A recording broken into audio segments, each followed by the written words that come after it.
तो हेलो मेरे प्यारे बच्चों। आज जैसा कि थंबनेल में आपको दिख गया होगा, फार्मिंग बेस्ड लाइवलीहुड सिस्टम उसकी मास्टर क्लास 3rd है।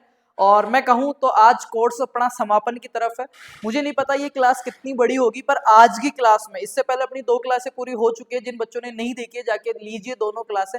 आज की क्लास में ये जो कंप्लीट कोर्स आपका 6 महीने का पूरे सेमेस्टर का जो 6th डीन कमेटी के हिसाब से चल रहा है, फार्मिंग बेस्ड लाइवलीहुड सिस्टम, उसकी एंड हो जाएगा आज। तो जितने भी टॉपिक्स हैं ये सारी मास्टर क्लासेस हैं। इनमें बहुत अच्छा खासा कवर किया गया है, छोटे छोटे टॉपिक्स थे और सारे एक दूसरे से रिलेटेड टॉपिक है, तो बहुत अच्छे से समझा है। मैं एक बार रिवाइज कर देता हूँ अपन ने क्या क्या समझा है। सबसे पहले अपने लाइवलीहुड के बारे में देखा कि व्हाट इज लाइवलीहुड। जो लाइवलीहुड को अगर मैं पर्यायवाची शब्द की अगर बात करूँ, इसके लिए दूसरा शब्द यूज करूँ तो आप क्या यूज कर सकते हैं समझने के लिए? ऑक्यूपेशन या फिर प्रोफेशन। ऑक्यूपेशन या प्रोफेशन वो होता है, वो रोजगार या वो उद्यम जिसके माध्यम से क्या करते हैं अपन? जीवन यापन करते हैं, जीवन निर्वाह करते हैं, अपना आजीवन चलाते हैं। वो सारी चीजें क्या लाइवलीहुड से मैच करती है, उसी को लाइवलीहुड कहते हैं। तो जीवन यापन करने के लिए अपने को क्या क्या चीजें चाहिए होती है? पहली चीज, एक आदमी को जीवन यापन करने के लिए उसकी प्राइमरी आवश्यकताएं जो होती है वो 3 होती है। प्राथमिक आवश्यकताएं, रोटी मतलब भोजन, कपड़ा और आपका आवास रहने के लिए, ठीक है। और यही चीज मैंने एग्रीकल्चर की डेफिनेशन में पढ़ाई, क्योंकि एग्रोनॉमी की भी अपनी हिंदी और इंग्लिश मीडियम क्लासेज हो रही है। फार्मर्स लॉ पे नोट्स वगैरह सारे आपको एप्लीकेशन पे मिल ही रहे हैं। तो तब भी मैंने ये पढ़ाया था एग्रीकल्चर के अंदर भी कि मनुष्य के द्वारा अपने प्राथमिक या प्राकृतिक संसाधनों का उपयोग करके, प्राकृतिक संसाधनों में मैंने क्या क्या बताया था बेटा? हवा, पानी, सूर्य, माटी मतलब सोइल, इन सब का यूज करके अपनी प्राथमिक आवश्यकताओं की पूर्ति करने के लिए जो क्रियाकलाप करता है उसको कृषि कहते हैं। तो कहीं ना कहीं मैं कह रहा हूं कि आजीविका के लिए सबसे महत्वपूर्ण जो साधन है, डायरेक्ट इनडायरेक्ट, चाहे वो रूरल पीपुल्स हो, चाहे वो अर्बन एरियाज वाले हो, लाइक चाहे वो शहरी क्षेत्र वाले लोग हो, चाहे ग्रामीण क्षेत्र वाले लोग हो, अगर उनको आजीविका जिसको कहते हैं लाइवलीहुड, अगर उनको आजीविका चलानी है, जिंदगी जीनी है, तो उसका पहला जो पेशा है वो कहीं ना कहीं एग्रीकल्चर से आता है, डायरेक्ट और इनडायरेक्ट। और एग्रीकल्चर में क्या है? खेती। और खेती कैसे करते हैं? खेती के लिए अपने को क्या चाहिए? धरती चाहिए, बीज चाहिए, हवा चाहिए, पानी चाहिए, सूर्य चाहिए, प्रकाश चाहिए। तो धरती को भी अपन बना नहीं सकते, माटी को। जब मैंने सोइल साइंस पढ़ाई थी तब एक को डेफिनेशन बताई थी कि soil is a natural body. मर्दा एक प्राकृतिक पिंड है, उसको आर्टिफिशियल नहीं बना सकते। 1 से 2 इंच मर्दा बनने में 800 से 1200 वर्ष का समय लगता है। जब सोइल साइंस की क्लास देखोगे ना हिंदी मीडियम की, तब आपके समझ में आएगी कैसे धरती उल्ट पुल्ट हुई, क्या टेम्परेचर रहा, कैसे जाके धरती का निर्माण हुआ मृदा का। और ऊपरी सरफेस जो अपने प्लांट्स के लिए एक मीडिया का काम करती है, सहारा प्रदान करती है, वो कैसे बनी थी। तो मैं फाइनली यही समझा रहा हूँ कि 2 क्लासों में हमने देखा कि लाइवलीहुड क्या होता है। लाइवलीहुड जीवन यापन करने की वो सारी एक्टिविटीज, वो गतिविधियां जो एक आदमी, इंडिविजुअल पर्सन या परिवार का मुखिया अपने परिवार को चलाने के लिए, उनको अच्छा खाना खिलाने के लिए, अच्छा पहनाने के लिए, अच्छा रखने के लिए जो जितनी भी एक्टिविटीज करता है, गतिविधियां करता है, और उनमें जितने भी वो सोर्सेज हैं, रिसोर्सेज हैं, संसाधन है, उनका यूज करेगा, या उसकी जो एसेट्स हैं, उसकी संपत्ति है, उसका यूज करेगा। और किसका यूज करेगा बेटा? श्रम का यूज करेगा, मतलब मेहनत लगाएगा, और स्किल्स, उसका कौशल है, उन सबको काम में लेके फाइनली जो आउटपुट आएगा उससे क्या वो अपना परिवार चलाता है, उसको लाइवलीहुड बोलते हैं। तो अपन ने देखा कि what is a livelihood, livelihood concepts को हमने समझा, इसकी डेफिनेशंस देखी, फिर हमने एएलएस को देखा कि एग्रीकल्चर लाइवलीहुड सिस्टम क्या होता है, एग्रीकल्चरल लाइवलीहुड सिस्टम क्या होता है। फर्स्ट लेक्चर में ये देखा था। उसके बाद में हमने देखा कि components of agriculture livelihood system, approaches of livelihood system. उसके बाद हमने देखा ट्रेडिशनल और मॉडर्न फार्मिंग में कैसे डिफरेंट है। ये क्वेश्चन आ सकता है आपको कि एएलएस की अप्रोचेस और full form of ALS, agricultural livelihood system. उसके बाद में देखा मॉडर्न फार्मिंग और आपकी ट्रेडिशनल फार्मिंग, परंपरागत खेती और आधुनिक खेती में क्या क्या अंतर है, क्या क्या इनके जोखिम है, क्या क्या इनके बेनिफिट्स हैं, लाभ है, और क्या क्या इनके कंपोनेंट्स हैं। उसके बाद भी हमने देखा कि farming based livelihood, farming system, एक तो होता है फार्मिंग खेती, एक होता है फार्मिंग सिस्टम। सिस्टम शब्द लगते ही इसके अंदर सारी चीजें आगे जुड़ गई, एनिमल्स भी इसमें जुड़ गए, डेयरी भी इसमें जुड़ गई, फॉरेस्ट्री भी इसमें जुड़ गई, आपकी हॉर्टिकल्चर भी इसमें जुड़ गई, आपकी फिशरीज भी इसमें जुड़ गई, सारा मिक्स रूप से जुड़ गया। और इवन यहाँ तक कि जो एग्रीकल्चर पर डिपेंड रहने वाले स्मॉल एंड लार्जेस्ट जो एंटरप्राइजेस हैं, जो उद्योग धंधे हैं, प्रसंस्करण के धंधे हैं, जो जिससे कच्चा माल एग्रीकल्चर से मिलता है, वो भी इसमें जुड़ गए। फार्मिंग सिस्टम शब्द लगते ही इसमें सारी चीजें जुड़ गई, सारी फसलें, जिसमें आपके उद्यान की फसलें, एग्रोनॉमी क्रॉप्स आ गई, हॉर्टिकल्चर क्रॉप्स में आपके fruits, vegetables, spices, medicinal plants सारे आ गए। उसके बाद में एनिमल्स के अंदर आपके गाय, भैंस, भेड़, बकरी, सुअर, इवन मुर्गी, ऊंट, मछली, आपकी बतख, ये सारी चीजें आ गई। और फॉरेस्ट्री के अंदर आपके सारे जो एग्रो फॉरेस्ट्री के ट्रीज से वो सारे आ गए, जंगल आ गए, और जंगलों से आपको जो और चीजें मिलती है वो सारी आ गई, पशुओं से बायोगैस, घी, दूध, वो सारा आ गया। इस सारे को मिक्सित रूप करके उसको बोलेंगे क्या, फार्मिंग सिस्टम्स। तो फार्मिंग सिस्टम के आधार पे जीवन कैसे जीते हैं वो चीज अपन ने बैक लेक्चर में देखी, सेकंड लेक्चर में उसके कंपोनेंट्स देखे, उसके फायदे देखे, उनका जोन्स के हिसाब से क्लासिफिकेशन देखा, और कैसे स्मॉल और बिगेस्ट जो एंटरप्राइजेस हैं, उद्यम है, वो कैसे इस सिस्टम को मजबूत बनाते हैं, कैसे उसका हिस्सा है, वो सारी चीजें देखी। और सेंटर गवर्नमेंट जो अपनी है, नाबार्ड और आईसीआर जो है, वो क्या क्या इन चीजों के लिए सिस्टम लेके आई, वो सारी योजनाएं अपन ने सेकंड क्लास में देखी। चलो बेटा, आज है अपनी थर्ड क्लास और इसको शुरू करते हैं। आज का टॉपिक थर्ड और एंड कर देंगे आज कोर्स को, है risk and success factors in farming. खेती के अंदर, फार्मिंग का मतलब होता है बेटा यहाँ पे खेती, और खेती क्या एक एकल वर्ड नहीं है। मैं जैसे एग्रीकल्चर की डेफिनेशन में भी आपको समझाता हूँ कि agriculture is not a single meaning word. Agriculture क्या है, मल्टी, बहुत सारे इसके क्या निकलते हैं, अर्थ निकलते हैं, बहुउद्देशीय एक शब्द होता है, इसके बहुत सारे उद्देश्य है एग्रीकल्चर का। ऐसा नहीं कि सिर्फ खेती कर रहा हूँ, फसल उगा रहा हूँ, एग्रीकल्चर कह दिया, नहीं। उस फसल से चारा मिल रहा है, उसको पशुओं को खिला रहे हो, धान मिल रहा है उसको आप खा रहे हो, मंडी में बेच के पैसा ला रहे हो, पैसे से और कुछ चीज ला रहे हो घर पे, फिर उस पशु से दूध मिल रहा है उसको डेयरी में दे रहे हो, पशु से गोबर मिल रहा है उसको वापस खेत में डाल रहे हो, और उस खेत से वापस से धान उगा रहे हो। ये पूरा सिस्टम एग्रीकल्चर कहलाता है, ना कि अकेला फसल उगाना खेती कहलाता है। तो वैसे ही ये जो फार्मिंग शब्द है, ये बहुत लार्ज स्केल पे काम करता है, बहुत ब्रॉड एरिया कवर करता है। तो इसमें क्या क्या रिस्क है और क्या क्या सक्सेस फैक्टर्स हैं, वो बात करेंगे आज के टॉपिक में। और क्या बात करने वाले हैं, based livelihood system schemes and programmes. ऐसी स्कीम और प्रोग्राम्स की बात करेंगे जो सेंटर और स्टेट गवर्नमेंट उनको देती है, पब्लिक एंड प्राइवेट ऑर्गेनाइजेशंस हैं जो उनको देते हैं, involve in promotion of farming based livelihood opportunities. जो क्या करते हैं, फार्मिंग बेस्ड लाइवलीहुड, खेती पर आधारित जीवन प्रणालियां जो है, खेती सिस्टम इसको बोलते हैं, खेती तंत्र पे, तंत्र आ जाएगा सिस्टम आते, खेती तंत्र पे जितनी भी आजीविका की जो अपॉर्चुनिटीज है, लाइवलीहुड का मतलब सीधा सा समझ लो यार, ऑक्यूपेशन, आजीविका, जीवन प्रणाली, जीवन निर्वाह, या फिर रोजगार या रोजमर्रा का साधन, वो सारे इसी से आते हैं। चलो शुरू करते हैं। खेती आधारित जीवन प्रणाली का जोखिम, अगर बात करें रिस्क की, तो इसमें देखो प्राकृतिक रिस्क क्या क्या है, नेचुरल रिस्क क्या है। सबसे बड़ा आप सबको पता है कि इस टाइम अगर एग्रीकल्चर में कोई रिस्क है तो वो है क्या, एनवायरमेंट। और एनवायरमेंट, प्राकृतिक जो अपना पर्यावरण है, जो अपना वातावरण है, वो इतना असंतुलित हो चुका है, इनबैलेंस हो चुका है बेटा, पता ही नहीं चलता।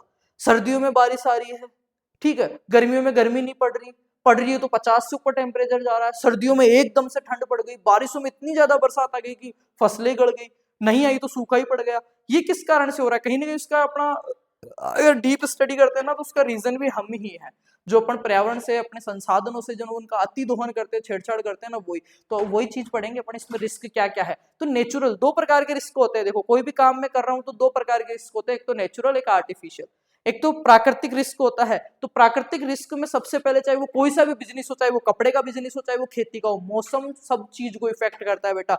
छोटा सा, अभी मैं सीधा सा समझाता हूँ, छोटा सा बिजनेस कर रहा है, खेती को साइड रख के मैं बताता हूँ, बाहर है ना, पतासी वाला है, डेली कमाता है, डेली खाता है, वो क्या हो गया, इसका लाइवलीहुड हो गया। वो क्या हो गया, उसको पतासी के लिए सामान ला रहा है, वो हो गए उसके रिसोर्सेस।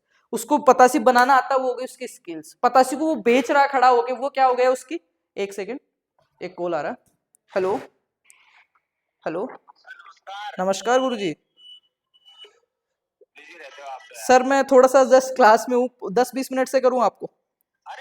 ठीक, ओके ओके ओके ओके, ठीक है। तो एक पतासी वाला है, वो स्किल्स कर रहा है, एक्टिविटी कर रहा है, रिसोर्सेज, साधन, उसके पास क्या क्या हो गया, एसेट्स में उसका ठेला हो गया, उसके पास इन्वेस्ट करने के लिए आलू का सामान हो गया, वो बाहर अच्छी खासी अभी पतासी बेच रहा है। और इस टाइम बरसात आ जाए, इस टाइम बरसात आ जाए अचानक से, तो उसकी पतासी नहीं बिकेगी। वहीं पे एक साइड में मूंगफलियां बेच रहा है, सेक सेक के मूंगफलियां बेच रहा है, और इस टाइम गर्मी सी पड़ रही है, सर्दियों का टाइम है पर अभी उतनी सर्दी नहीं पड़ रही, मौसम ठीक है, और अचानक से सर्दी बढ़ जाए, ठंडी हवाएं चलने लग जाए, धुंध पड़ने लग जाए, तो फिर मूंगफली ज्यादा बिकने लग जाएगी, पतासी कम बिकने लग जाएगी। वहीं आगे एक कचौरी बेचने वाला है जो पकौड़ी भी निकाल रहा है, तो जैसे ही सर्दी बढ़ गई, बरसात आ गई, तो पकौड़ियां ज्यादा बिकने लग गई। तो चाहे वो छोटा धंधा हो, चाहे खेती, और खेती को तो अपन भारतीय खेती को तो वैसे ही मानसून का जुआ कहते हैं बेटा, वो तो पूरी अपनी एनवायरमेंट पे डिपेंड करती है। एक प्लांट तो एनिमल से, अपने ह्यूमन से भी ज्यादा है ना, एनवायरमेंट उसको मैटर करता है एक प्लांट के लिए। तो समझ रहे हो ना मैं क्या कह रहा हूँ, कि मौसम कैसे रिस्क है, और सक्सेस भी करवा सकता है, रिस्क भी करवा सकता है। तो आजकल मौसम की स्टेबिलिटी तो खत्म हो चुकी है, तो अपन पढ़ रहे हैं खेती पर आधारित जीवन प्रणालियां, खेती पर आधारित। खेती के ऊपर जो लोग जीवन जीते हैं उनके जीवन में क्या क्या प्राकृतिक रिस्क है, और ये सारे रिस्क हमने झेले हुए हैं, क्योंकि हम भी किसानों के ही बेटे हैं, हम भी उन्हीं में से आए हैं, हम भी वहीं से आए हैं, हमें भी खेती होती है और हमारा भी प्राइमरी सोर्स अभी है इनकम का, वो खेती है बेटा। चाहे आज आपके सामने खड़े हैं, चाहे कहीं पे घूम रहे हैं, कुछ पहन रखे हैं, कुछ दिखा रहे हैं, सारा कुछ अगर मैं कहूँ जो जननी हमारी है वो क्या है, खेती, और वो धरती माता ही है। क्योंकि जो पूर्वज हैं अपने अपने जो पीढ़ियां गई वो उसी से पल के गई है और उसी से पल रहे हैं आज भी, और उसके बिना कुछ नहीं है। ठीक है, प्राकृतिक जोखिम क्या क्या है? मौसम संबंधी जोखिम रहते हैं, अनियमित वर्षा, सूखा, बाढ़, तूफान। जलवायु परिवर्तन के कारण फसल और पशु स्वास्थ्य पर असर पड़ रहा है, ये मैंने आपको ऑलरेडी बता दिया कि टाइम पे चीजें नहीं हो रही है, क्लाइमेट चेंजेस इतने हो गए हैं बेटा कि किसी भी कारण कुछ हो जाता है, इसलिए प्लांट्स, अपने जो फसल है, आपने देखा होगा कई बार सूख जाती है, कई बार उसमें रोग आ जाते हैं, कई बार क्या हो जाता है, कई बार क्या हो जाता है, वो सारे कीट और रोग फसल और पशुधन में नुकसान। पशुधन में भी बहुत, अभी पंजाब में आपने देखा होगा मानसून जाते जाते इतना तगड़ा बाढ़ आया कि भैंसे ऐसे पानी में फूल फूल के मर गई, लोगों के घर टूट गए। तो वो पर्यावरण अनियमित था, बरसात आए, औसतन वर्षा आए, पर इतनी बरसात आ गई कि पानी नहीं संभल गया, एनिमल्स मर गए, क्रॉप्स का तो कोई पता ही नहीं, फसलें कहाँ गई, धान कहाँ गया, पशु तक मर गए, लोग तक मर गए। तो वो क्या है, जलवायु परिवर्तन के कारण। और ये सारे क्या है, इस पे किसी का रौब नहीं चलता, ये क्या है, प्राकृतिक नेचुरल रिस्क है। बात करते हैं आर्थिक जोखिम, इकोनॉमिक रिस्क क्या होते हैं? बाजार मूल्य में उतार चढ़ाव। कई बार ये होता है अच्छी पैदा हुई है पर मूल्य भाव ही नहीं लगे, 25 ट्रॉली मूंगफली की हो गई, भाव ही नहीं लगे। एक बार 13 ट्रॉली हुई थी और भाव बहुत अच्छे थे, बहुत अच्छी खासी। उत्पादन लागत में वृद्धि, उत्पादन लागत, वहां पे उनपे जो अपने स्प्रे किए, बीज लाए, वो ऋण और पूंजी की उपलब्धता में समस्या। उस टाइम जिस टाइम मेरे को पैसा इन्वेस्ट करना था खेती में, उस टाइम मेरे को किसी ने लोन ही नहीं दिया, मेरे पास पैसा ही नहीं था, तो मैं लगा ही नहीं पाया, तो आउटपुट कहाँ से लेंगे? फिर था सामाजिक और प्रबंधन जोखिम। 3 प्रकार के जोखिम पहले देखे, नेचुरल जोखिम, नेचुरल जोखिम मतलब नेचुरल रिस्क। दूसरा अपन ने देखा आर्थिक में, फाइनेंशियल। तीसरे में देखते हैं सामाजिक और प्रबंधन, सोशल एंड मैनेजमेंट। श्रम की कमी या अनुभवहीनता। अब इसको समझना, श्रम की कमी, और मैं 2 रिस्क को फार्मिंग सिस्टम में एक जगह करके बताता हूँ आपको, ठीक है? ये समझने का सब्जेक्ट है यार, क्योंकि ये अपन पढ़ते आ रहे हैं शुरू से, वही सब्जेक्ट है, समझने का सब्जेक्ट है। एक सेकेंड, अब समझना। इसमें ये सामाजिक और प्रबंधन जोखिम, सोशल एंड मैनेजमेंट जोखिम, और दूसरा है आर्थिक जोखिम, आर्थिक जोखिम। एक सेकेंड। और पहला मैंने बताया क्या, मौसमी या प्राकृतिक जोखिम।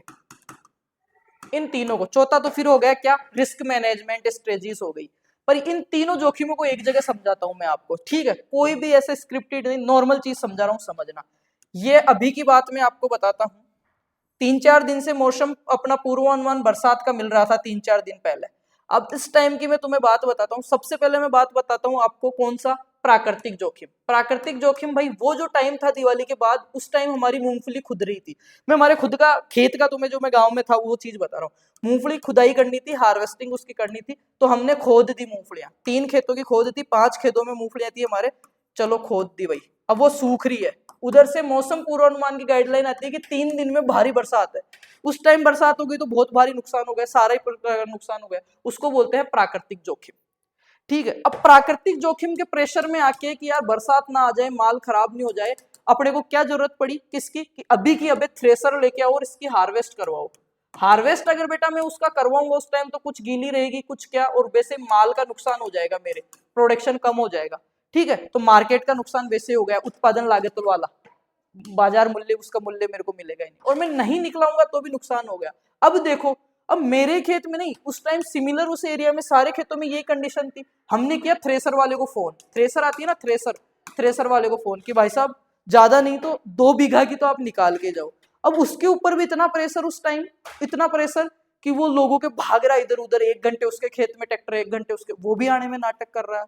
अब वो भी कब आएगा, अपने पास कुछ के बाद पैसा तो अपन थ्रेसर ले लेंगे, पर वो कौन सा हो गया, ये वाला, ऋण और पूंजी थी नहीं ना अपने पास, समय वाली, तो भाई साहब वो भी नहीं आ रहा। उसके नोहरे खाओ, उसके आगे पीछे घूमो, तब वो आ गया। चलो पॉसिबिलिटी ये बन गई, वो आके 9:30 बजे रात को ट्रैक्टर लगा भी दिया खेत में। अब भाई साहब थ्रेसर चलनी है 2 घंटे, जल्दी जल्दी से मौसम खराब हो रहा है, अपने को उसमें वो डालने हैं, मूंगफली जो खुदाई की है उसके जो गेटे हैं वो डालने हैं। तो उसके लिए अपने को क्या चाहिए, श्रम चाहिए। श्रम का मतलब मजदूर चाहिए।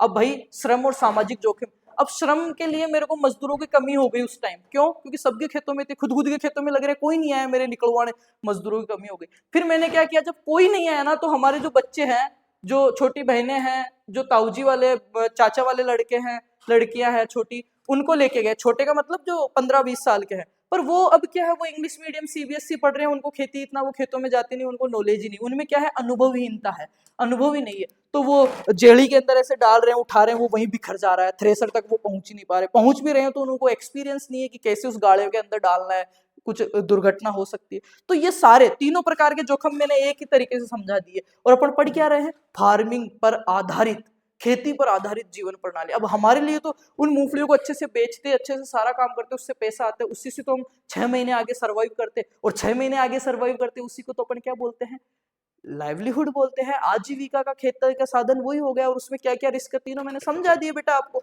अब अपन बात करेंगे कि इन रिस्क जो थे उनका प्रबंधन कैसे किया जाए। आई थिंक इससे इजी लैंग्वेज में तुम्हें कोई भी पूरे यूट्यूब पे क्या पूरे कोई भी नहीं समझा सकता, बिल्कुल प्रैक्टिकल। अब बात करते हैं जोखिम प्रबंधन। जोखिम प्रबंधन में अपन क्या कर सकते हैं, बीमा योजनाएं कर सकते हैं। फसल बीमा योजना, इसका एक बार लाभ उठाया हुआ, पशु बीमा का बहुत बार लाभ उठाया हुआ है। हमारे गाय थी जो 70,000 की हमने ली थी, अच्छा खासा दूध दे दी थी, ब्यात के टाइम है ना, उसका कुछ ऐसा हुआ बच्चा अच्छा का, तो वो मर गई। तो उसके कान में वो कुड़की लगाते हैं ना, प्राइवेट कंपनी से उसका बीमा करवाया हुआ था, तो उसके हमारे को कुछ पैसे मिल गए थे वापस। मतलब 70 की है ना, तो लगभग उसका मिले थे शायद 58 से लेके 60,000 रुपए हमारे को मिल गए थे मरी हुई गाय के। पर वहां से डॉक्टर आया था, उसका पोस्टमार्टम किए थे वो। वैसे ही प्रधानमंत्री फसल बीमा योजना है, उससे आप बीमा करवा सकते हो, तो इससे भी आपको लाभ मिल जाएगा कुछ हद तक। फसल विविधीकरण और एकीकृत फार्मिंग सिस्टम, अब ये एकीकृत इंटीग्रेटेड फार्मिंग सिस्टम जो है, इसके बारे में मैंने बेक क्लास में चर्चा की है। जिन बच्चों ने देखा है उनको कोई इश्यू नहीं होगा इसमें।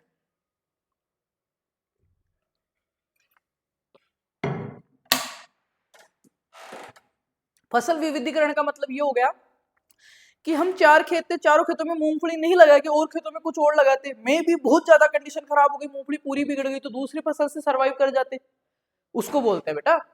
इसके बाद में बाजार की जानकारी और मूल्य संवेदनशीलता। अब जितना माल हो गया उसको सही टाइम पे किस टाइम बेचना है, उसको बोलते हैं बाजार की जानकारी।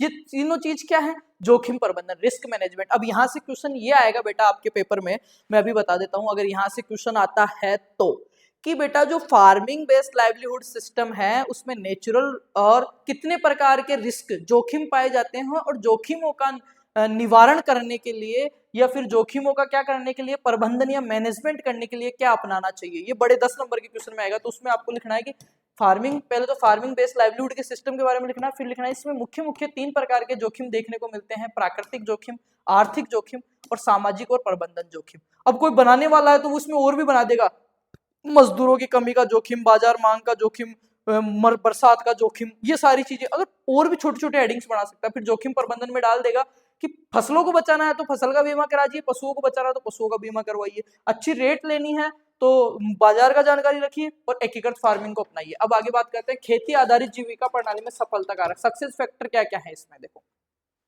खेती के लिए अपने को मैंने बार बार बताया, एग्रीकल्चर की, एग्रोनॉमी की, सोइल की, सारी डेफिनेशनों में चीज करवाई है। संसाधन प्रबंधन, रिसोर्सेज मैनेजमेंट में क्या क्या आता है, पहले जो प्राकृतिक संसाधन, जल, भूमि, बीज, खाद, चारा का कुशल उपयोग।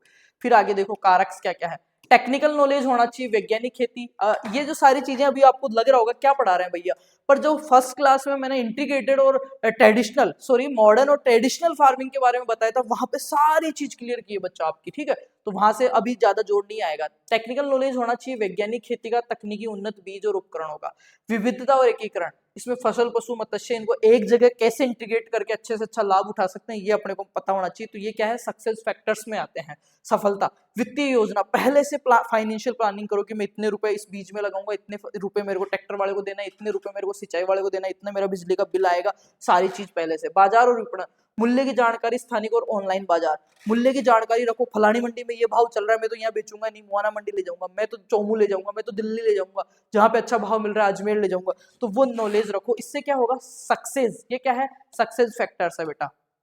सरकारी और निजी समर्थन योजनाएं, अब जिस बच्चे को पता है, जिनको पता है कि यार ये प्रधानमंत्री फसल बीमा योजना भी होती है, सरकार की कुछ स्कीमें भी चल रही है, तो वो क्या है, अगर खराब भी हो गया तो कुछ ना कुछ तो मुआवजा उठा ही लेगा, तो वो चीज है। केंद्रीय और राज्य सरकार की योजनाएं, केंद्र सरकार की क्या योजनाएं, देखो प्रधानमंत्री फसल बीमा योजना, इसके बारे में आप देख लेना डिटेल्स में, जब मैंने एग्रोनॉमी पढ़ाई वहां पे करवाया है।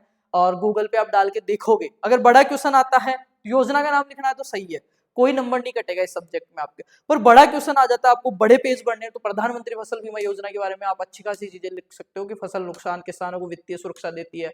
प्रधानमंत्री किसान सम्मान निधि योजना अभी चल रही है, आय समर्थन के लिए 6,000 रुपए प्रति वर्ष सीधे किसान के खाते में आते हैं। एक और चल रही है जिसमें 2,000 रुपए आते हैं। राष्ट्रीय कृषि विकास योजना RKVY, कृषि उत्पादन और बढ़ाने हेतु मिश्रित और कृषि एग्रो फार्मिंग सिस्टम योजना IFS स्कीम, इसमें फसल पशु मत्स्य बागवानी का समन्वय करते हैं। राजस्थान सरकार की योजनाएं देखो, अब राजस्थान जल संचयन ड्रिप इरिगेशन पे और डेयरी पे क्या आपको वो मिलती है। महाराष्ट्र में सब्जी और बागवानी विकास पे मिलती है। कर्नाटका में हॉर्टिकल्चर और लाइव स्टॉक मॉडल्स पे क्या मिलती है, सब्सिडीज मिलती है। कहाँ से, वहां की स्टेट गवर्नमेंट के थ्रू मिलती है बेटा। सार्वजनिक और निजी संगठन कौन से हैं, देखो नाबार्ड, नाबार्ड क्या है, संगठन है आपका कौन सा, सरकारी, किसानों के लिए ऋण देता है, बैंक्स को प्रशिक्षण देता है, आजीविका मॉडल्स देखता है। ICR जो है वो अनुसंधान, नई नई वेराइटीज देता है, IFS मॉडल देता है, रिसर्च करता है। अब देखते हैं KVK जो है वो सरकारी और प्राइवेट दोनों में आते हैं, ठीक है। मैंने समझाया था KVK के बारे में बैक क्लास में कि प्रथम KVK भारत में कहाँ पे है और राजस्थान में कहाँ पे है, और KVK का काम क्या होता है। लोकलिटी के अंदर जो भी एग्रीकल्चर से रिलेटेड चीजें उनको डिस्कस करते हैं ये अपने को। अच्छा बीज प्रोवाइड करना, अच्छे से प्लानिंग करना, किस टाइम अपने को प्रोडक्शन लेना, किस टाइम अपने को फार्मिंग अपनी फसल के अंदर इरिगेशन देना है, किस टाइम अपने को कौन सा खाद यूज करना और किस वे में यूज करना, वो चीजें होती है इसमें, ठीक है। स्थानीय स्तर पर कृषि प्रशिक्षण मॉडल वगैरह। प्राइवेट कंपनीज में देखो एग्री बिजनेस इनपुट, जैसे रिलायंस, महिंद्रा, ITC, ये हो गई। NGOs की अगर मैं बात करूं तो ग्रामीण किसानों के लिए तकनीकी सहायता के लिए NGO होते हैं, नोट निजी और सरकारी संस्थानों। चलो आगे देखते हैं। डू यू नो, खेती आधारित आजीविका प्रणाली में जोखिम प्रबंधन, संसाधन प्रबंधन और एकीकृत उद्यम महत्वपूर्ण योगदान है। खेती पर तो देखो, खेती पर आधारित आजीविका प्रणाली मतलब सारा सिस्टम आ गया। उसके अंदर जोखिमों का मैनेजमेंट, जोखिम 3 प्रकार के बता दिए मैंने ऑलरेडी, नेचुरल है ना, प्राकृतिक जोखिम, आर्थिक जोखिम और सामाजिक जोखिम, ये 3 ही तो होते हैं। संसाधन प्रबंधन और एकीकृत उद्यमों का योगदान है। सरकारी योजनाएं और निजी संस्थान किसानों को तकनीकी, वित्तीय और विपणन में सहायता देती है। सफलता का मुख्य सूत्र क्या है, विविधता, अलग अलग चीजों पे इंडिपेंडेंट रहो, एक चीज पे मत रहो, सब चीजों को एकीकरण सतत यूज करो और बाजार में उपयुक्तता लाओ। चलो ये अब इसी क्लास का सेकंड पार्ट देखते हैं और उसके बाद में आपकी क्लास हो जाएगी बेटा खत्म। और क्लास खत्म नहीं, पूरा कोर्स खत्म हो जाएगा। मेरे को बताना समझ में नहीं आ रहा हो अगर आपको, तो इसकी एक 1 शॉट क्लास डाली हुई है, वो आप देख लेना। फिर भी समझ में नहीं आ रहा हो तो इसकी एक ही क्लास में करूंगा पूरी 2.5 से 3 घंटे की, इंग्लिश मीडियम, तो वो आप देख सकते हो। बाकी हिंदी मीडियम के लिए मैंने 3 क्लासें की है और आई थिंक इन तीनों क्लासों से आपका काम बिल्कुल कंप्लीट हो जाएगा बेटा, बिल्कुल कंप्लीट। एक सेकेंड, सॉरी। चलो लास्ट लेक्चर की बात करते हैं, देन कोर्स खत्म अपना। लेक्चर क्या, कोर्स ही खत्म हो जाएगा। Role of farming based livelihood enterprises in 21st century, 21वीं सदी के अंदर, मतलब अपन ये कहते हैं कि आधुनिकता आ गई, मॉडर्न फार्मिंग अपनाओ, ट्रेडिशनल को छोड़ो, सब चीजें बदल रही है, टेक्निकल चीजें आ रही है, AI आ रहा है, चैट GPT आ रहा है, जेमिनी आ रहा है, बहुत सारे से AI टूल्स आ रहे हैं, रोबोट से काम हो रहा है, देश बहुत आगे आ गया, 21वीं सदी आ गई। पर फिर भी क्या 21वीं सदी के अंदर खेती पर आधारित जीवन प्रणालियां, जो खेती, पशुपालन, पेड़ पौधे, आसपास के छोटे जो स्मॉल एंड लार्ज जो एंटरप्राइजेस हैं, उद्यम है, जो रोजगार है, उनके माध्यम से जीवन यापन करने वाले हैं, उनके बारे में पढ़ रहे हैं कि उनका क्या वो है, रोल है, क्या सही में खेती से अभी भी इस 21वीं सदी में भी लोग जीवन यापन करते हैं, तो वो चीजें अपन पढ़ेंगे, ठीक है। इसमें क्या क्या चीजें देखने वाले हैं, इन view of circular economy, green economy, climate change, ये सारी चीजें अपन देखेंगे बेटा। परिचय देखो इसका, 21वीं सदी में कृषि केवल भोजन उत्पादन तक ही सीमित नहीं है। तो लोगों को ये लगता है, बहुत सारे जो अपने अर्बन एरियाज में बैठे हैं, कॉर्पोरेट का काम करते हैं, सारे बंदों की बात नहीं कर रहा, पर बहुत लोगों को लगता है कि खेती भी कोई काम है क्या। पर उनको ये नहीं पता कि इंडिया की लगभग 68%, 70%, ऑलमोस्ट अगर डायरेक्ट इनडायरेक्ट में बात करूं तो 75+% जो पॉपुलेशन है वो डायरेक्ट और इनडायरेक्ट, डायरेक्ट खेती पर आधारित। और मैंने बताया कि प्राइमरी सोर्स ही देश में, दुनिया में, पृथ्वी पे क्या है, सबसे पहला सूरज है ऊर्जा का। सूरज से हरे पौधे उगते हैं, इनसे अपन ऊर्जा लेते नहीं। अपनी ऊर्जा का कोई सोर्स बताओ, अपन जादू तो है नहीं जो कृष्ण मूवी की तरह जो चार्ज हो जाएंगे अपन सूर्य से, नहीं ना, अपने को खाना पड़ेगा। चाहे आप टीवी देख रहे हो, चाहे आप ये लेक्चर देख रहे हो, चाहे आप कॉलेज जाओगे या कॉलेज से आप फैक्ट्री जाओगे, या मैं पढ़ा रहा हूँ, तो मैं किससे बोल रहा हूँ, मेरे शरीर से क्या एनर्जी, कैलोरीज, और कैलोरीज कहाँ से मिली, मैं सुबह खाना खा के आया हूँ, या फिर हो सकता है मैं बाहर कुछ ऐसी चीज खा के आया हूँ, कुछ ब्रेड पकोड़े या कोई भी ऐसा बेकरी प्रोडक्ट खा के आया हूँ, या रेड बुल पी के आया हूँ, या मैं गन्ने का जूस पी के आया हूँ, पर कहीं ना कहीं वो पैदा तो उनसे ही हो रहा था ना, प्राइमरी सोर्सेज में ग्रीन प्लांट्स ही तो आ रहे हैं आपके, तो वो चीज है। तो देखो 21वीं सदी में कृषि केवल भोजन उत्पादन तक ही सीमित नहीं है, बहुत लोगों की ये बहुत अच्छा बिजनेस कर रहे हैं इसमें, जो मॉडर्न फार्मिंग कर रहे हैं, जो इकोनॉमिक लेवल पे फार्मिंग कर रहे हैं, 8-8 10-10 पॉली हाउस रन कर रहे हैं, वो बहुत बहुत बड़े बगीचे उन्होंने लगा रखे हैं, प्रिजर्वेशन का वो काम कर रहे हैं, सब्जियां उगा के वो बेच रहे हैं, ठीक है, बाहर तक एक्सपोर्ट कर रहे हैं माल को, वो चीज है। तो अब यह है आजीविका। आजीविका मतलब मैं बार बार समझा चुका हूँ, लास्ट लेक्चर एक बार और समझा दूंगा। आर्थिक विकास का मतलब होता है फाइनेंशियली ग्रोथ। फाइनेंशियल ग्रोथ का मैंने आपको बताया, जैसे जैसे अपन किसी भी किसान की या इंडिविजुअल पर्सन की उसकी इकोनॉमिक आर्थिक फाइनेंशियल ग्रोथ करवाते हैं, तो उसका लिविंग स्टैंडर्ड ऑलरेडी क्या हो जाता है, टॉप का हो जाता है। पर्यावरण संतुलन, अगर आर्थिक विकास होएगा आजीविका अच्छी चलेगी, आर्थिक विकास होएगा तो वो अच्छा पढ़ेगा, अच्छा नॉलेज होगा तो वो पर्यावरण का भी संतुलन में ध्यान, उसको पता रहेगा कि पर्यावरण के लिए कौन सी चीज खराब है कौन सी सही है, तो पर्यावरण संतुलन होगा, और समाज के लिए भी अवसर प्रदान होंगे। अगर कोई आदमी है उसकी आजीविका बहुत अच्छी चल रही है, आजीविका का मीन्स है यहाँ पे ऑक्यूपेशन से उसका रोजगार धंधा, जिससे वो अपने परिवार को पाल रहा है, वो बहुत अच्छा चल रहा है, वो बहुत अच्छा चला, तभी तो क्या हुआ, उसका आर्थिक विकास होगा। और जब वो आर्थिक विकास सक्षम हो गया, अच्छी जगह पढ़ा रहा है, सब चीजें कर रहा है, तो उसके बच्चे और उसकी पीढ़ियां पर्यावरण के लिए भी जागरूक हो गई। और जब पर्यावरण संतुलन हो गया, सब चीजें सेट है, तो उसकी समाज में भी इज्जत है, पैसा भी है, तो समाज में इज्जत है उसकी, तो समाज में और लोगों को क्या देगा, ऑप्शन देगा, समाज के लिए अवसर प्रदान करती है, कई नई चुनौतियां अवसर। सर्कुलर इकोनॉमी क्या होती है, ग्रीन इकोनॉमी क्या होती है, जलवायु परिवर्तन क्या होता है, डिजिटलीकरण और जीवन शैली में परिवर्तन। चलो इनके बारे में बात कर लेते हैं। सर्कुलर इकोनॉमी में भूमिका क्या होती है। सर्कुलर इकोनॉमी संसाधनों का पुनः उपयोग करना। सर्कुलर का मतलब आपने देखा होगा कि कैसे अपन कोई भी सामान लेते हैं, बैग्स वगैरह लेते हैं, उन पे तीर का निशान लगा होता है कि इसको गला दो फिर इससे नया बैग बनेगा, ऐसे यूज रीयूज का, तो उसको मैं कह सकता हूँ सर्कुलर इकोनॉमी। सर्कुलर इकोनॉमी संसाधनों का पुनः उपयोग अपशिष्ट न्यूनतम करना होता है, कि ज्यादा से ज्यादा इसको यूटिलाइज कीजिए। आप कोई चीज आप लेके जा रहे हो, आप काम में लीजिए, फिर ये टूट जाए तो इसको इस रूप में काम में लीजिए, फिर ये गड़ जाए तो इसको इस रूप में काम में लीजिए, ताकि अपशिष्ट कम से कम बचे और नुकसान कम से कम हो। खेती आधारित उद्योगों में योगदान देखो, डेयरी, मछली, ये ऑलरेडी मैंने सारे पढ़ा रखे हैं। कृषि अपशिष्ट में देखो बायोगैस, कंपोस्ट और बायो फर्टिलाइजर। ये कृषि के अपशिष्ट जो थे, कृषि और पशुओं से जो अपशिष्ट थे उनसे बायोगैस बना दी, कंपोस्ट खाद बना दी और बायो फर्टिलाइजर्स बना दिए। इससे क्या हुआ, संसाधनों की बचत हो गई, लागत कम हो गई, सतत उत्पादन हो गया। ग्रीन इकोनॉमी में योगदान, role of in green economy. Green economy पर्यावरण के अनुकूल उत्पादन, स्थायित्व और सतत विकास से है। यहाँ पे ऑर्गेनिक फार्मिंग, एग्रो फॉरेस्ट्री और जल संरक्षण ऑलरेडी सेकंड क्लास में सारा डिस्कस है। क्लाइमेट चेंज के बारे में मैंने बताया अभी आपको कि क्लाइमेट, अपना भारत की तो कृषि को ही मानसून का जुआ कहते हैं, और अब जब मानसून का ही कुछ पता नहीं है, इतना क्लाइमेट चेंज हो रहे हैं, बरसात के समय बरसात नहीं आ रही है तो बहुत ज्यादा आ रही है, या फिर आ ही नहीं रही, सूखा पड़ रहा है, ठीक है, या फिर बाढ़ आ रही है, तो वो सारे किस में आते हैं, अपने क्लाइमेट चेंजेस में आते हैं। और जब ये मैंने नेचुरल रिस्क आपके बताए थे कि प्राकृतिक रिस्क क्या है एक फार्मिंग सिस्टम के लिए, उसमें पहला ही हमने ये देखा था कि मौसम, और मौसम इस जलवायु परिवर्तन का ही हिस्सा है, ठीक है। दो चीजें होती है इसमें आगे देखते हैं, ड्राई लैंड और डिसजल फार्मिंग, सूखा प्रतिरोधी फसलें उगाना। मिश्रित फार्मिंग, मिश्रित फार्मिंग में मैंने बताया पशु मछली खेती, विविध आय स्रोत, आसपास की एक्टिविटीज अलग गई तो मिश्रित फार्मिंग हो गई वो। फसल चक्र और अंतर प्रशन ऑलरेडी समझा रखा है मैंने। डिजिटलीकरण से क्या मतलब है, देखो डिजिटलीकरण में स्मार्ट खेती, मोबाइल एप्स, ई मार्केटिंग। बहुत सारे राजस्थान सरकार के और भारत सरकार के ऐसे एप्स चल रहे हैं बेटा, जो आपको घर बैठे सारी मंडियों की जानकारी दे देते हैं। आपके प्लांट में कोई डिजीज हो गया, आप कैमरा खोलिए, ऐप से स्कैन कर दिए, आपको दवाई का नाम तक वो बता देगा, तो उसको बोलते हैं डिजिटलीकरण। तो वो भी कहीं ना कहीं अपना 21वीं सदी के अंदर खेती में रोल कर रहा है, और वो इसलिए बनाए गए हैं।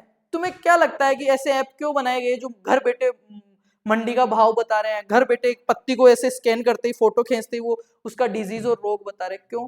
क्योंकि वो जब रोग बता रहे हैं उस खेती के लिए, तो उससे कितने इंसेक्टिसाइड्स, कितने हर्बिसाइड्स बिक रहे हैं, कंपनियां चल रही है, वो मंडी का भाव बता रहे हैं, तभी तो उस जिस मंडी में अच्छा भाव है वहां पे किसान माल लेके जा रहा है। तो मैं कह सकता हूँ कि इस 21वीं सदी में भी एग्रीकल्चर जो खेती है वो सिर्फ खाना खाने तक सीमित नहीं है, ये बहुत मंडियों को इंडिविजुअल रूप से, इनडायरेक्ट रूप से, जो जितने भी छोटे और बड़े उद्योग धंधे हैं उनको खेती ही रन कर रही है, उनको एग्रीकल्चर ही उनको चला रहा है, ठीक है बेटा। इसमें और देखते हैं क्या है, मोबाइल एप्स, ई मार्केटिंग, ड्रोन और सेंसर। आजकल ऐसे मौसम पूर्वानुमान के संस्था वो हो गए जो हर खेत में लगे होते हैं। ड्रोन से अपन क्या करते हैं, स्प्रे कर रहे हैं। ऑनलाइन मार्केटिंग कर रहा है किसान, उत्पादन सीधे उपभोक्ता तक।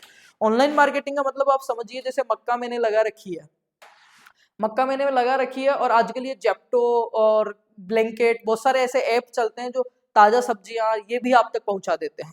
तो मैंने उन पे आईडी बना रखी है, मेरी कस्टमर आईडी, और मैं वहां पे सप्लाई करता हूँ। ठीक है, तो मेरे घर से मक्का हो गया, टमाटर हो गया, वो सब चीजें उन पे डाल रहे हैं, और आसपास के किलोमीटर के हिसाब से रेंज से जो मेरे पास ऑर्डर्स आ रहे हैं उन पे जाके दे रहे हैं। ठीक है, तो वो हो गई क्या, online marketing, e learning, mobile apps आदि। इससे क्या होता है, उत्पादन बढ़ता है, लागत कम हो जाती है और बाजार तक पहुंच आसान हो जाती है। मैंने समझा दिया। जीवन शैली में चेंज कैसे हुआ 21वीं सदी के? देखो, शहरीकरण और बदलती जीव सेवन के कारण ताजगी, स्वास्थ्यवर्धक जैविक उत्पादों की मांग बढ़ी है। शहरीकरण इतना ज्यादा बढ़ गया, सिटी वाले लोगों के पास टाइम की कमी है, पैसे की कोई कमी नहीं है, तो उनको क्या चाहिए, ताजगी और स्वास्थ्यवर्धक चीजें चाहिए, पर उनको खाना क्या है, मिलावटी और बेवकूफ बनने वाली चीजें। तो ये कैसे मिलेगी, ये तो भाई खेती से ही मिलेगी। और अपन पढ़ क्या रहे हैं, खेती पर आधारित जीवन प्रणाली है कि 21वीं सदी में वो कैसे इफेक्ट कर रही है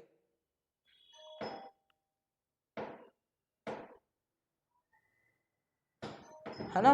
आगे बात करते हैं, खेती आधारित उद्यम, इस बदलाव के अनुसार नए बाजार और आय के अवसर प्रदान होते हैं। राज आपके नाम है ना? ठीक है, सर का फोन आ रहा होगा।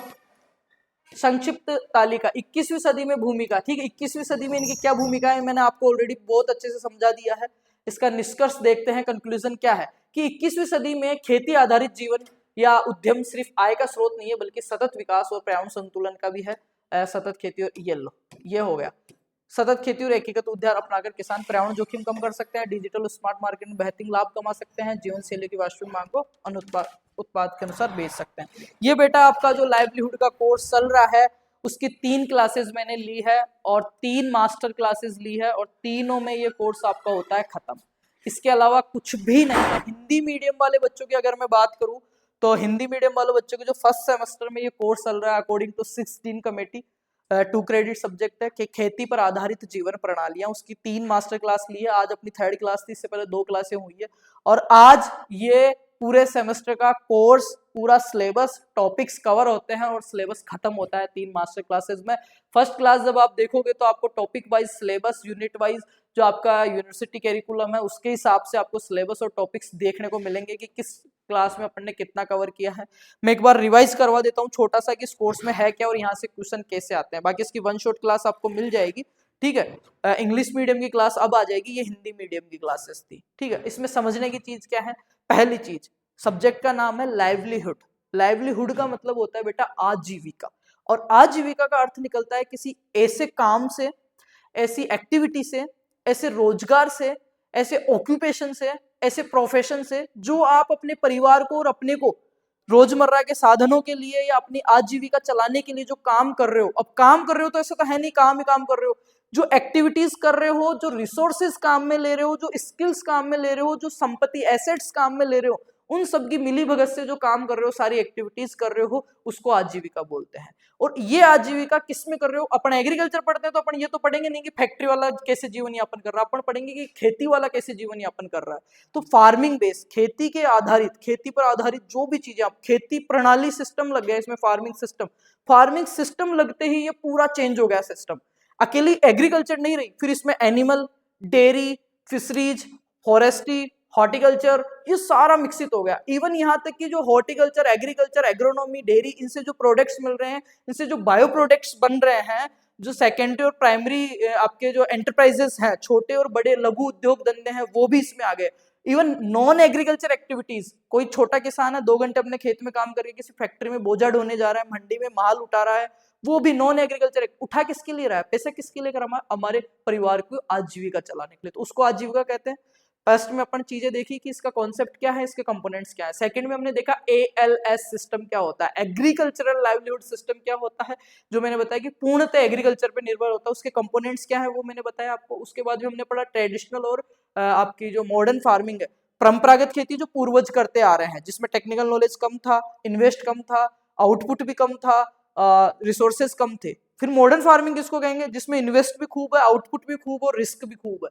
ठीक है, वो हो गई मॉडर्न फार्मिंग। तो हमने ये चीजें पढ़ी। फिर फार्मिंग सिस्टम्स के बारे में पढ़ा, फार्मिंग जो प्रणालियां, क्रॉपिंग सिस्टम जो होता है, मोनोकल्चर, ठीक है, इंट्राकल्चर, मिक्स फार्मिंग, वो सारी चीजें पढ़ी। उसके बाद में हमने ALS के बाद में हमने पढ़ा कि फार्मिंग बेस्ड में क्या क्या रिस्क है। नेचुरल रिस्क हमने पढ़े कि प्राकृतिक रिस्क को अपन क्या बोल सकते हैं, यहाँ पे रिस्क को अपन बोल सकते हैं, जैसे अभी मैंने बताया इसमें प्राकृतिक रिस्क थे एक तो अपने पास, है ना, क्लाइमेट चेंज हो गया, जीवन शैली में परिवर्तन, है ना। एक तो प्राकृतिक रिस्क हो गया, एक आर्थिक रिस्क हो गया, इकोनॉमिक रिस्क को, जोखिम, रिस्क को बोलते हैं जोखिम की क्या क्या खतरा है। खेती पर आधारित तो मैं जीवन गुजार रहा हूँ, सारी एक्टिविटीज भी कर रहा हूँ, पर इसमें खतरा क्या क्या है मेरे जीवन को, तो उसमें खतरा यही था। प्राकृतिक में यह था कि मौसम चेंज हो गया, बरसात हो गई तो आप बर्बाद हो जाओगे।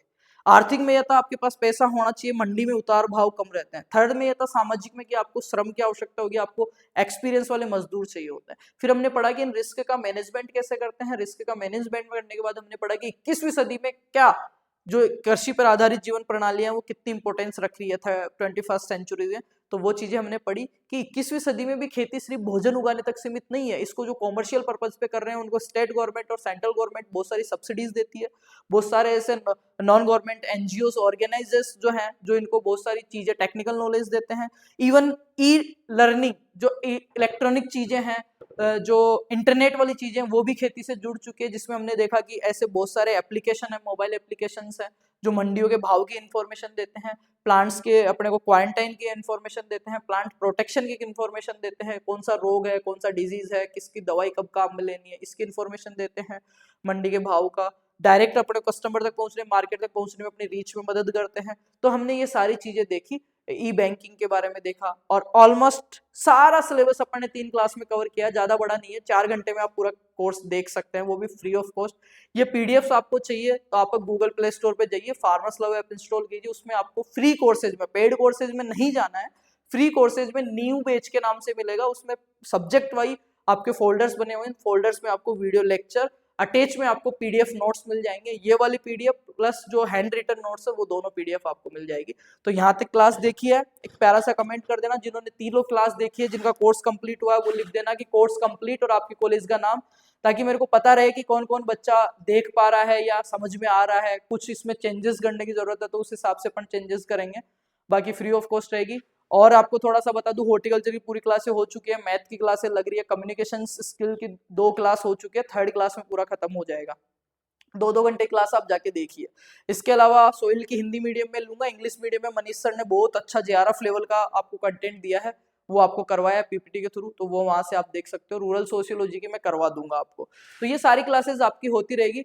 कॉलेजेस आपके कंटिन्यू चल रहे हैं, मिड एग्जाम में जितना आएगा उतना हमने ऑलरेडी करवा दिया है। तो जाइए पढ़िए और फालतू की अफवाहों से और गलत संगति से बचिए, अच्छे लोगों में रहिए, अच्छा खाइए, अच्छा पहनिए, अच्छा देखिए, और यकीन मानिए एक दिन आप अच्छा बन जाएंगे।